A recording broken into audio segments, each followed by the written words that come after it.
মহান ত্ৰাণকৰ্তা প্ৰভু যীশুখ্ৰীষ্টৰ মধুৰ নামত অভিনন্দন।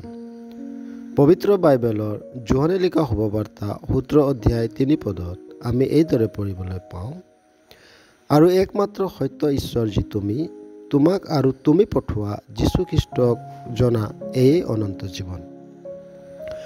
অনন্ত জীৱননো কি?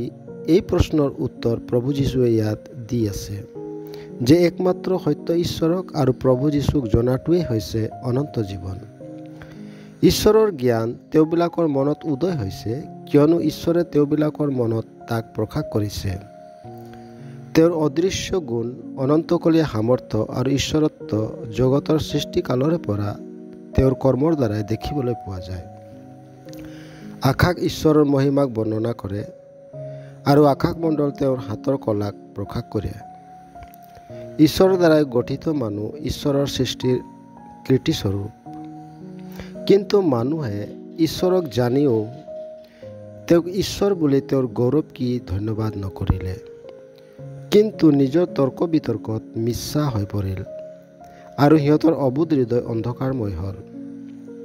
নিজক জ্ঞানী দেখুৱাই সিহঁত মূৰ্খ হ'ল আৰু ক্ষয়শীল মানুহ, চৰাই, চাৰিঠেঙীয়া জন্তু আৰু উৰগ আদিৰ আকাৰযুক্ত প্ৰতিমূৰ্তিৰে সিহঁতে ঈশ্বৰৰ মহিমাক সলনি কৰিলে। কিন্তু ঈশ্বৰৰ পুত্ৰ যীশুখ্ৰীষ্টই মহাপাপী মানুহক পৰিত্ৰাণ দিবলৈ তেওঁবিলাকৰ পাপৰ বোজাক নিজে তুলি লৈ ক্ৰুচত বলিদান হ'ল আৰু মৃত্যুবিলাকৰ মাজৰ পৰা তৃতীয় দিনা জি উঠিল। যিকোনোৱে এই সত্যক স্বীকাৰ কৰি প্ৰভু যীশুক নিজৰ প্ৰভু ও মুক্তিদাতা ৰূপে গ্ৰহণ কৰে, তেওঁ পৰিত্ৰাণ পায়, কিয়নো তেওঁ এতিয়া ঈশ্বৰক আৰু প্ৰভু যীশুক জানিব পাৰিছে। আপুনিও এইদৰে কৰিব নিবিচাৰেনে?